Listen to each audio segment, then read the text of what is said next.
बिस्मिल्लाहिर्रहमानिर्रहीम। सबसे पहले मैं आप सबकी खिदमत में आज इस मस्जिद के अंदर जो है बयान का जो मौका इनायत फरमाया गया है, मैं उसके लिए सबसे पहले अल्लाह की बारगाह में जो है शुक्र अदा करता हूँ कि अल्लाह ताला का लाख लाख शुक्र एहसान है कि अल्लाह ताला ने जो है हमें ये जो मकाम है, ये जो है असल में जो है हमारे उलमा मतलब हुज़ूर सल्लल्लाहु अलैहि वसल्लम के जो वारिसीन हैं उनका मकाम है। उस मकाम के ऊपर हमें खड़े होकर बयान करने का जो मौका अल्लाह ताला ने जो इनायत फरमाया, उसको हम जो है अमानत समझकर अब यहाँ पर खड़े होकर जो भी बात करेंगे बड़ी ही मजबूती के साथ और बड़ी ही जिम्मेदारी के साथ और अल्लाह और अल्लाह के रसूल को हाजिर नाजिर जानते हुए हमें जो है बात को हमारे आपके सामने रखना जरूरी है। और मैं सबसे पहले अपनी बात शुरू करने से पहले हम लोग तो हमेशा से जो है कहते हैं, मैं कोई एक आलिम दीन नहीं हूँ कि क्या बोलते सिर्फ और सिर्फ कुरान और हदीस की बात जो है बताते चलो। मैं तो एक क्या बोलते एक सोशल एक्टिविस्ट हूँ, जिसको समाजी कारकुन भी कहते हैं। तो जो आज के जो इश्यूज हैं, उन इश्यूज को लेकर जो है उसको कुरान और हदीस की नजर में पेश करना, ये मेरा काम है। तो इंशाल्लाह मैं उसी तरफ से जो है मैं अपनी बात को शुरू करने से पहले 31 दिसंबर जैसा ही 12 बजते ही आज हमारे नौजवान सब के सब जो है happy new year, happy new year, happy new year बोल के जबरदस्त मैसेज कर लेते हैं, चाहे वो कोई भी हो, छोटा हो बड़ा हो। लेकिन असल हैप्पी न्यू ईयर क्या है? आज 2 मुहर्रम है, कल 1 मुहर्रम हो गया, तो आप सबको इस्लामिक न्यू ईयर मुबारक। हैप्पी न्यू ईयर अब बोलना चाहिए, हैप्पी न्यू ईयर असल में अब बोलना चाहिए कि इस्लामिक हैप्पी न्यू ईयर हमारा अब शुरू होता है। तो असल में जो मुहर्रम है, मुहर्रम का जो सबसे पहला महीना है और पहला महीना जो हमें जो तरबियत देता है, जो इस्लामी तारीख में जिन चीजों का जो है उसके अंदर मुज़ाहिरा आता है, ये चीज को जो है हमें समझना जरूरी है। और उसी तरीके के साथ जैसा कि जनवरी, फरवरी, मार्च, अप्रैल जिस तरीके के जो है महीने हैं, वैसे ही मुहर्रम से शुरू होके जो है जिलहज्जा तक के जो है 12 महीने हैं। तो जिलहज्जा लास्ट महीना है, जैसा दिसंबर आखिरी महीना है, उसी तरीके के साथ जिलहज्जा भी लास्ट महीना है।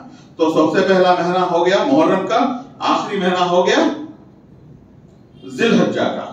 अब जिस जगह पे मुसलमान की शुरुआत होती है, जिस साल से, जिस महीने से मुसलमान की शुरुआत होती है और खत्म जिस महीने से होता है, अगर इन दोनों चीजों को अगर समझने की कोशिश करेंगे, और मेरा आज का बयान भी जो है इसी मुद्दे के ऊपर है कि जो शुरुआत, जो पहला महीना है और जो आखिरी महीना है, इन दोनों के दरमियान हम किस तरीके का सबक हासिल कर सकते हैं, ये हमें समझना जरूरी है।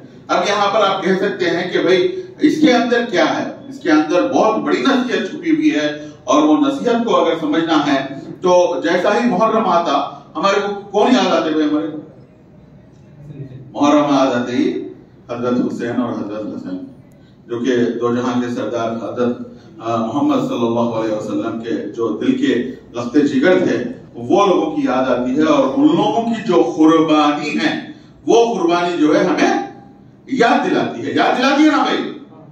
बेशक याद दिलाती है। और उसी तरीके के साथ जब आखिरी साल का जब आखिरी महीना है, अगर उस आखिरी महीने पर जब आप नजर डालते हैं, अगर आप नजरसानी करते हैं, तो वहां पर भी जो है आपको जिलहज्जा, और जिलहज्जा का महीना आते ही कौन याद आते मेरे भाई?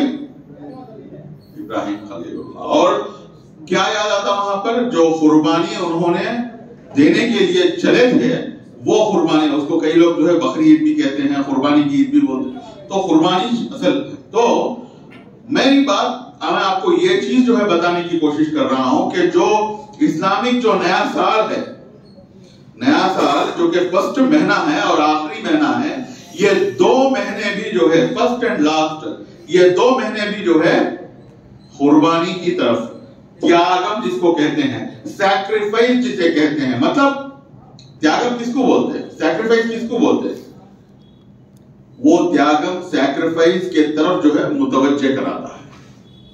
इसके अंदर बहुत बड़ी नसीहत ये है कि भाई जब तक हम एक दूसरे को जो है, आज का माहौल कहता है, आज का माहौल इससे बड़ा ही हटके है कि आज के माहौल में जो है कोई किसी को बर्दाश्त करने के लिए तैयार नहीं है, कोई किसी के लिए कुर्बानी करने के लिए तैयार है। कुर्बानी बोल तो बकरा काटना नहीं मेरे भाई, कुर्बानी बोल तो बकरा काटना कुर्बानी नहीं है। त्यागम बोले तो त्यागम చేయడం ఒకటి మాత్రమే కాదు, कुर्बानी बोले तो कुर्बान हो जाना वो एक ही मतलब नहीं आता। मतलब किसी की खुशी के लिए अपनी खुशी को जो है कुर्बान करना, या किसी के अच्छाई के लिए जो है अगर वहां पे मेरी अच्छाई हो रही है तो मैं जो है एक कदम पीछे हट के चलो भाई ये भी मेरा भाई है, उसके लिए जो है कुर्बान हो जाना, इसको भी जो है कुर्बानी बोलते हैं। असल मकसद वही है।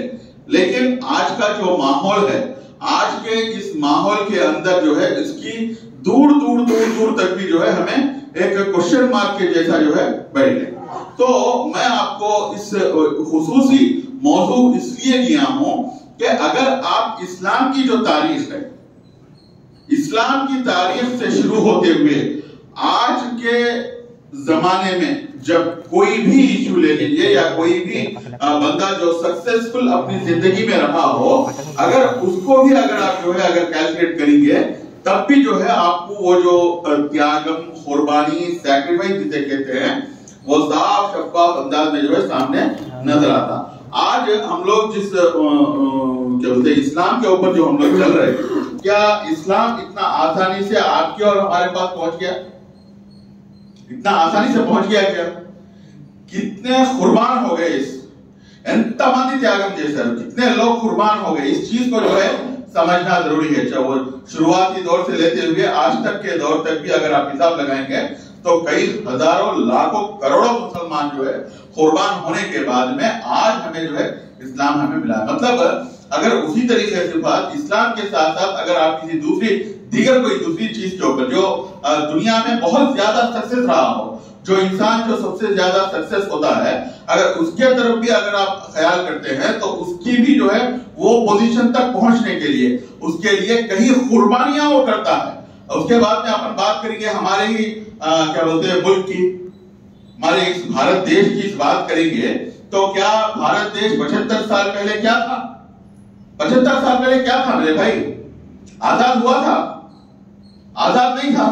आजादी दिलाने के लिए, आजाद होने के लिए, इस मुल्क को जो है अंग्रेजों के चुंगल से बचाने के लिए कौन कौन कुर्बानी करे, किस तरीके की कुर्बानी जो है अमल में आई। मतलब आप यहां पर मैं आपको यह चीज समझाना चाहता हूं कि अगर आपको कुछ पाना है, चाहे वो अपनी इनफरादी जिंदगी में हो, चाहे वो आपकी समाजी जिंदगी में हो, चाहे वो किसी भी सूरत हाल में हो, अगर किसी चीज को पाना है तो आपको जो है कुर्बानी करना पड़ता।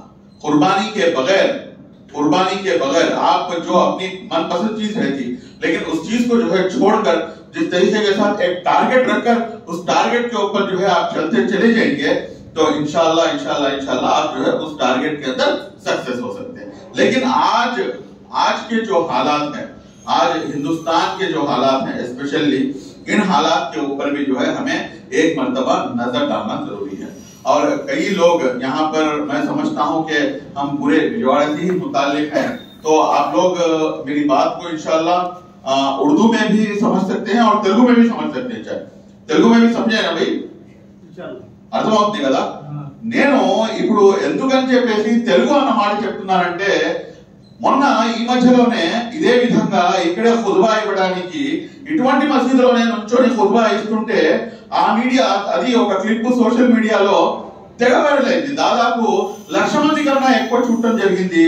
దాంట్లో హిందూ సోదరులు చాలా మంది ఒక కామెంట్ పెట్టడం జరిగింది। అదేంటంటే, మీరు ఇక్కడ నుంచొని ఏం మాట్లాడుకుంటున్నారు, మీరు అరబీ భాషలో మాట్లాడుతున్నారు, మీరు ఉర్దూ భాషలో మాట్లాడుకుంటున్నారు, మాకేం అర్థమైంది, మీరు ఏం పన్నాగం పన్నుతున్నారో, ఏం ప్లానింగ్ చేస్తున్నారో అని చెప్పేసి ఈ రోజు మన అవసరత ఉంది। మనం ఈ రోజు ఏదైతే ఇక్కడ నుంచొని మనం ఏదైతే ఇస్లాం యొక్క దావత్ ఉందో, ఏదైతే ఇస్లాం మనకు నేర్పిస్తుందో, ఏదైతే ఇస్లాం మనకు మానవత్వం గురించి, మానవతా ధర్మం గురించి, పరుల గురించి, మా యొక్క ఎవరైతే సోదరులు ఉన్నారో, హిందూ సోదరులు ఉన్నారో, క్రైస్తవ సోదరులు ఉన్నారో, సిక్కు సోదరులు ఉన్నారో, వారి గురించి ఏమని చెప్పేసి చెప్తున్నారో అవి కూడాను వాళ్ళంతటి వరకు చేర్పించాల్సినటువంటి అవసరం ఎంతైనా ఉంది।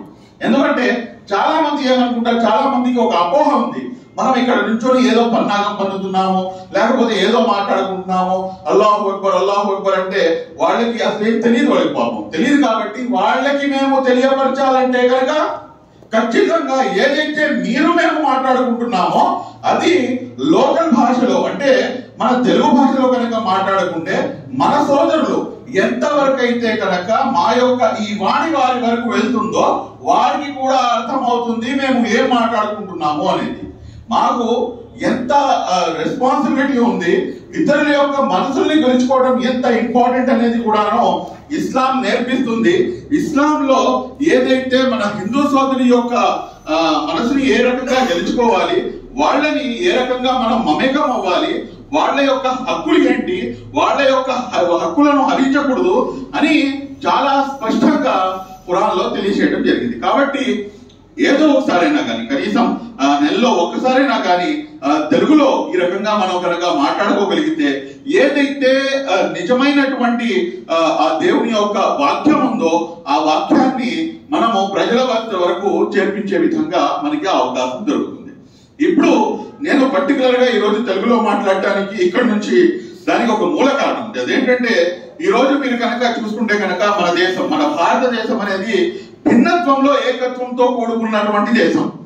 ఎన్నో మంది భిన్న మతాలు, భిన్నటువంటి కల్చర్స్, ప్రతి 10 కిలోమీటర్లకు, ప్రతి 20, 30, 40, 50 కిలోమీటర్లకు వారి యొక్క ఆచార ఆహార్య వ్యవహారాలు, ఆచారం అంటే వారి యొక్క ఆచారాలు, ఆహార్యం అంటే మన అవుట్ఫిట్, వ్యవహారాలు అంటే వ్యవహారం, వారు పెళ్లి చేసుకోవడం కానీ లేకపోతే ఇతర వేరే అంశాలు కానివ్వండి, ఇవన్నీ కూడా మారిపోతూ ఉంటాయి. మారిపోతాయి కదా. అన్ని చోట్ల కూడా ఒకే విధంగా మనం జీవిస్తున్నామా? లేదు. కానీ ఇప్పుడు ఈ దేశం యొక్క గొప్పతనమే అది, భిన్నత్వంలో ఏకత్వం. ఇదే దేశ ప్రగతికి మూల మంత్రం. కానీ ఈ భిన్నత్వంలో ఏకత్వాన్ని పూర్తిగా విడనాడి ఏదైతే ఒక గార్డెన్ ఉందో ఆ గార్డెన్ లో డిఫరెంట్ కలర్స్ ఆఫ్ ఫ్లవర్స్ ఉంటాయి, అది చూడటానికి ఎంత అందంగా కనిపిస్తుంది. కానీ అదంతా వదిలేసి కేవలం ఒకే రంగు గల ఫ్లవర్స్ కనుక ఉంటే అది ఎంత అందవికారకంగా, ఎంత అందహీనంగా కనిపిస్తుందో నేను సపరేట్ గా మీకు చెప్పాల్సినటువంటి అవసరం లేదు, మీకు అందరికీ అర్థమవుతుంది. కాబట్టి ఈ రోజు మన భారతదేశాన్ని కేవలం ఒకే ఒక రంగుతో దాన్ని నింపివేయాలి, కేవలం ఒకే ఒక రంగు గల గార్డెన్ లో ఒకే రంగు గల ఫ్లవర్స్ మాత్రమే ఉండాలి, లేకపోతే వాళ్ళందరికీ కూడా యూనిఫామిటీగా యూనిఫామ్ సివిల్ కోడ్ అన్న ఒక చట్టాన్ని తీసుకొచ్చి తద్వారా ఈ దేశాన్ని ఏదైతే మైనారిటీస్ కానివ్వండి, క్రైస్తవులు కానివ్వండి, సిక్కులు కానివ్వండి, ఆదివాసులు కానివ్వండి, లేకపోతే బహుజనులు కానివ్వండి, వీరి యొక్క ఏదైతే హక్కులు ఉన్నాయో ఈ హక్కులను కాలరాసే ప్రయత్నం ఏదైతే జరుగుతుందో ఇది చాలా దౌర్భాగ్యకరమైనటువంటి అంశం అని చెప్పేసి, ఇప్పుడు ఇది కేవలం ముస్లింలకు చెందినటువంటి సమస్య కాదు, ఇది 50 మంది భారతదేశ ప్రజలకు అందరికి కూడాను చెందినటువంటి సమస్య. కాబట్టి ఈ సమస్య ఎందుకు, ఇది ఏమిటి, యూనిఫామ్ సివిల్ కోడ్ అంటే ఏమిటి, యూనిఫామ్ సివిల్ కోడ్ గురించి మనకి ఎందుకు తెలుసుకోవాలి అంటే కనుక ఇది చాలా ఆవశ్యకత. ఎందుకంటే ఇది భారత రాజ్యాంగంలో పొందుపరచడం జరిగింది. నేను మాట్లాడుతుంది ఇక్కడ నుంచొని ఏదైతే కారుణ్యమూర్తి మొహమ్మద్ ప్రవక్త సల్లల్లాహు అలైహి వసల్లం గారి యొక్క ప్రదేశం ఉందో ఆ ప్రదేశం నుంచొని మాట్లాడుతూ మనం అబద్ధం అనేది మాట్లాడకూడదు, ఉన్న వాస్తవాలను మాత్రమే మాట్లాడుకోవాలి. ఉమ్మడి పౌర స్మృతి యూనిఫామ్ సివిల్ కోడ్ గురించి చాలా స్పష్టంగా మీకు రాజ్యాంగంలో తెలియబడుతుంది. దాన్ని ఏమంటారు, దాన్ని సపరేట్ గా ఒక ఆర్టికల్స్ అని చెప్పేసి పెట్టడం జరిగింది.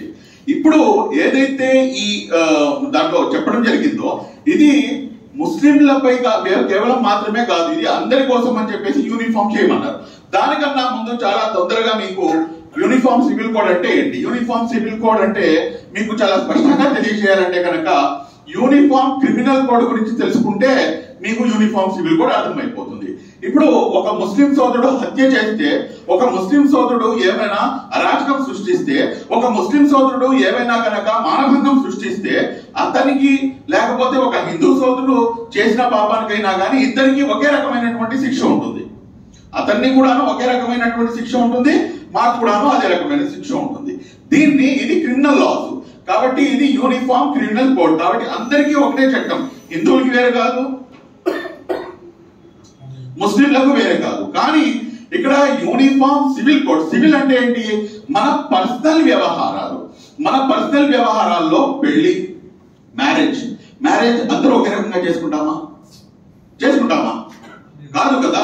మన హిందూ సోదరులు ఒక రకంగా చేసుకుంటారు, క్రైస్తవ సోదరులు ఒక రకంగా చేసుకుంటారు, మన సిక్కు సోదరులు ఒక రకంగా చేసుకుంటారు, ఆదివాసులు అయితే ఇంకా చాలా డిఫరెంట్ గా చేసుకుంటారు. ఆదివాసుల యొక్క సిస్టమ్ ఏంటంటే ఎట్ ఏ టైం వాళ్ళు ఇద్దరు ఆడవాళ్ళని వాళ్ళు నికాలు తీసుకుంటారు. ఇద్దరు ఆడవాళ్ళని వాళ్ళు పెళ్లి చేసుకునే సాంప్రదాయం వాళ్ళలో ఉంది. అది తప్పని చెప్పేసి మేము చెప్పడానికి లేదు, ఎందుకంటే అది వారి యొక్క సాంప్రదాయం అది. కాబట్టి ఇది కూడాను ఒకే విధంగా తీసుకొని రావాలి అని చెప్పేసి ఏదైతే పన్నాగం లేకపోతే కుట్ర ఏదైతే జరుగుతుందో దీన్ని మనం తిప్పికొట్టాల్సినటువంటి అవసరం ఉంది. ఈరోజు ఎందుకు ఈ యూనిఫామ్ సివిల్ కోడ్ గురించి బాబాసాహెబ్ అంబేద్కర్ గారు ఎవరైతే రాజ్యాంగం రచించారో ఆయన ఎందుకని చెప్పేసి దీని గురించి ఆయన ఏమన్నారంటే, మీరు ఏదైతే ఈ యూనిఫామ్ సివిల్ కోడ్ ఉందో ఈ యూనిఫామ్ సివిల్ కోడ్ ని కనుక మీరు తీసుకొని రావాలంటే కనుక దీని గురించి మీరు కృషి చేయండి, పరిశ్రమ చేయండి. దేశంలో నివసిస్తున్నటువంటి ఎంతమంది అయితే జనాభా ఉన్నారో ఆ అంత మందికి కూడాను మీరు కన్విన్స్ చేసి దాని తర్వాత యూనిఫామ్ సివిల్ కోడ్ ని తీసుకొని రండి అని చెప్పేసి చాలా స్పష్టంగా తెలియజేయడం జరిగింది. కానీ ఈ రోజు సింపుల్ గా 2018లో already law commission of India already అడిగింది. ఏమని చెప్పింది? Neither it is necessary nor it is feasible. ఇది ఆవశ్యకత కూడా లేదు, ఇది తీసుకుని రాలేము కూడాను అని చెప్పేసి చాలా స్పష్టంగా తెలియజేయడం జరిగింది. అయినా కానీ ఇప్పుడు తీసుకొని రావడానికి గల కారణం ఏమిటి అంటే, మీరు ఇక్కడ గమనించాల్సినటువంటి అవసరం ఏంటంటే, అదే విషయం నేను మీకు ఇప్పుడు మీ ముందుకు ప్రస్తావించబోతున్నాను. అదేంటంటే, ఏదైతే రాజ్యాంగం ఉందో ఆ రాజ్యాంగంలోని ఈ ఆర్టికల్స్ లో ఏదైతే ఉమ్మడి పౌరస్మృతి గురించి చెప్పడం జరిగిందో, ఎట్ ద సేమ్ టైం దానికన్నా ఇంపార్టెంట్ అంశాలు, అత్యంత ఇంపార్టెంట్, నేను ఇంపార్టెంటా కాదో నేను చెప్పనండి, అవి ఏంటి అనేది మీకు చెప్తాను. దాని తర్వాత ఏది ఇంపార్టెంట్ అనేది మీరు చెప్పండి. బాబాసాహెబ్ అంబేద్కర్ గారు ఆర్టికల్స్ లో ఏమని రాశారంటే, మద్యపాన నిషేధం గురించి రాశారు, మాదక ద్రవ్యాల నిషేధం గురించి రాశారు. మాదక ద్రవ్యాలు అంటే ఏంటంటే ఈ డ్రగ్స్ ఇవన్నీ ఏదైతే ఉన్నాయో వాటిని. ఒకటి మద్యపాన నిషేధం, రెండోది మాదక ద్రవ్యాల నిషేధం, మూడోది సమానత, ఆర్థిక అసమానతలు తొలగిపోవాలి, నాలుగోది సామాజిక అసమానతలు, నువ్వు పెంచు నేను తక్కువ, ఇవన్నీ తొలగిపోవాలి.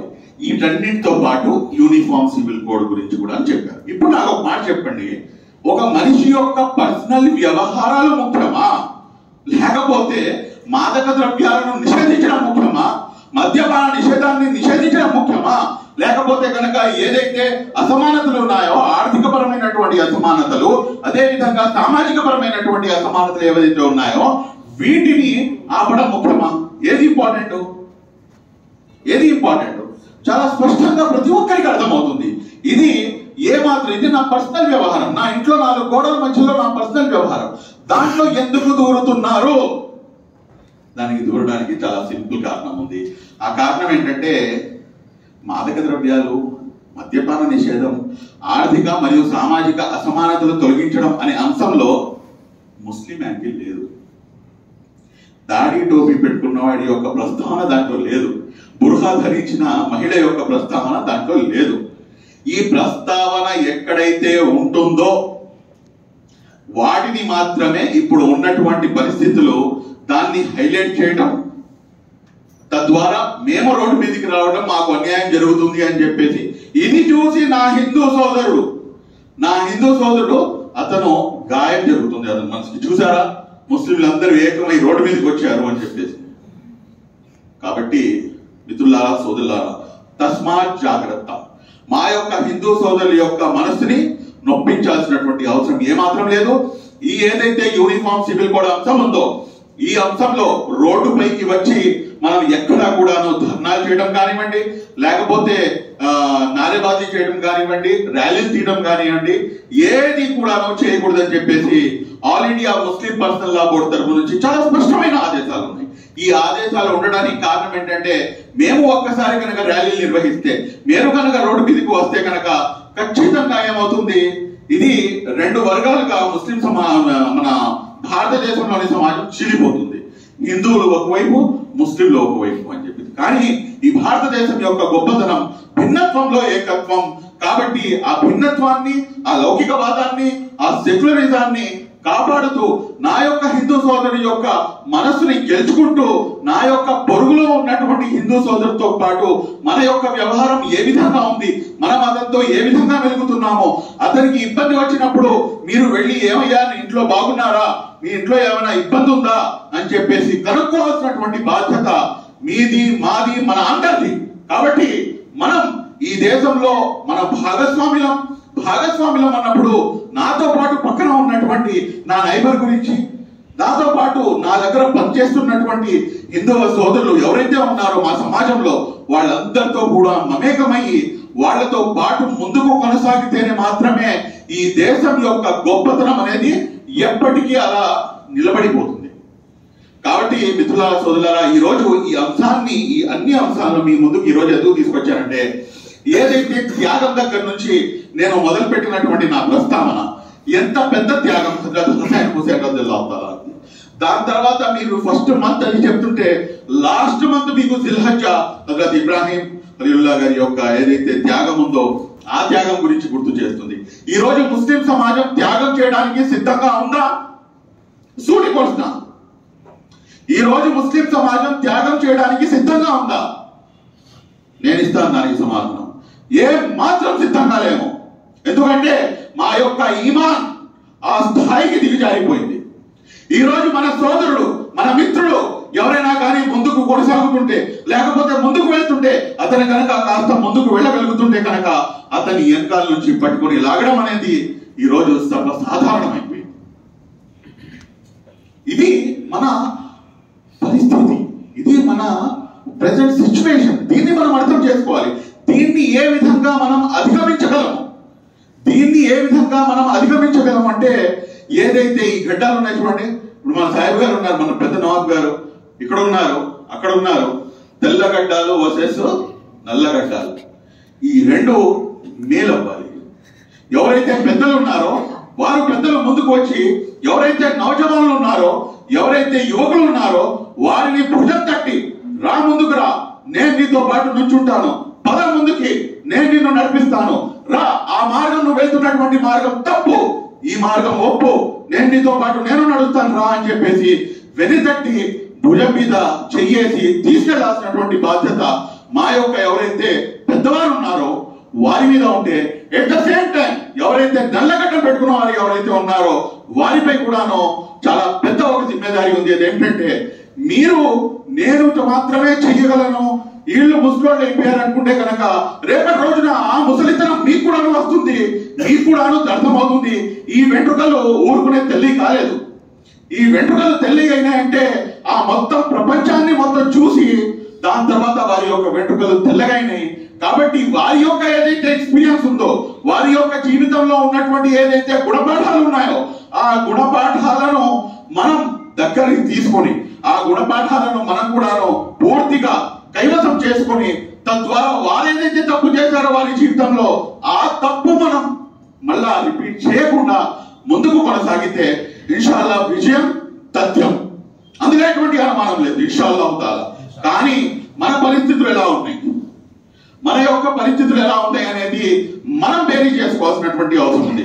ఈ రోజు మా వల్ల ఏదైతే ముస్లిం సమాజం ఉందో ఈ ముస్లిం సమాజానికి ఎవరయ్యా శత్రువులు అంటే మనం ఎవరెవరో పేర్లు చెప్తాం.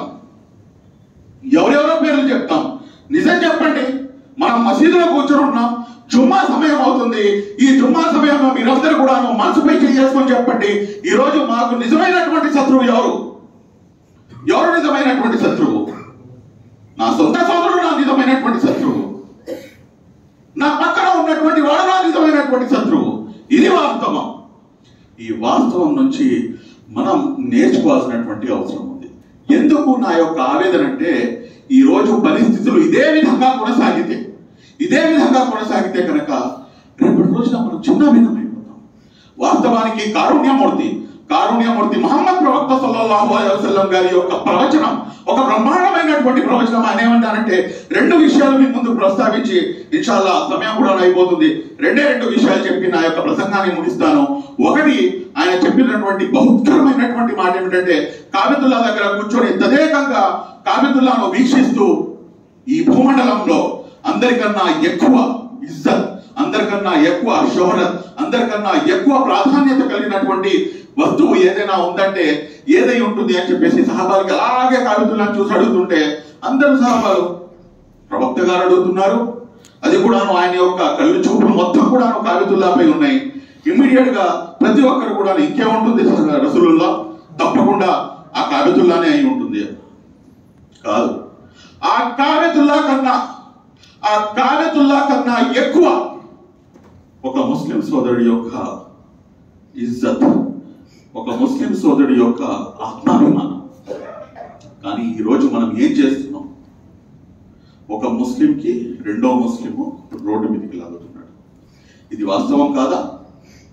ఇది వాస్తవం కాదా? ముమ్మాటికి వాస్తవం.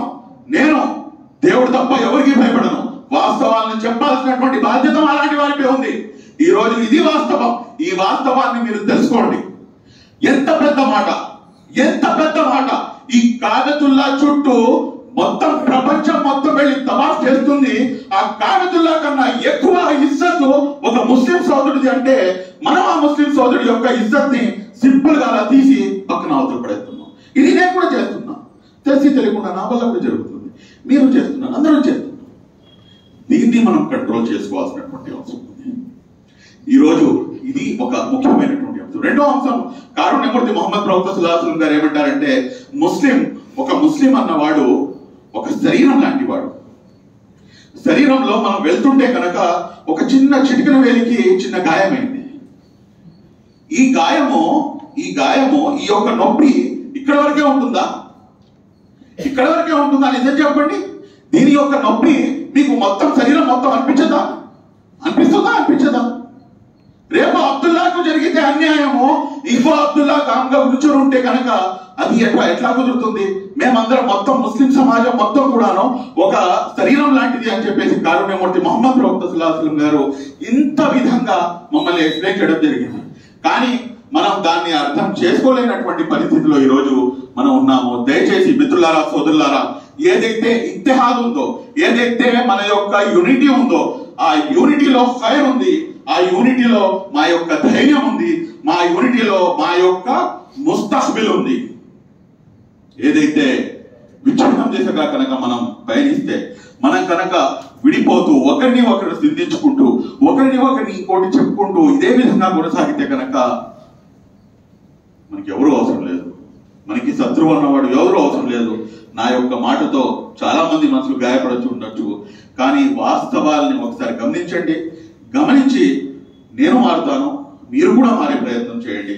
దయచేసి ఏదైతే ఈ మసీదులు ఉన్నాయో, ఈ అల్లాహ్ యొక్క గృహాలు ఉన్నాయో, ఈ అల్లాహ్ యొక్క గృహాల్లో శాంతి మరియు సామరస్యం నెలకొల్పాలి. కానీ ఈ రోజు అల్లాహ్ యొక్క గృహాలు అందరికన్నా ఎక్కువగా పోట్లాడే ఎక్కడైనా జరుగుతుందంటే అది కేవలం అల్లాహ్ యొక్క గృహాల్లో ఆ ప్రెసిడెంట్ పోస్ట్ కోసము, లేకపోతే దాని యొక్క ఆధిపత్యం కోసము, ఆ ఆధిపత్య పోరు కోసము కొనసాగుతుందంటే నిజంగా దీనికన్నా హీనమైనటువంటి పరిస్థితి ముస్లిం సమాజానికి ఇంకే ఉండదు.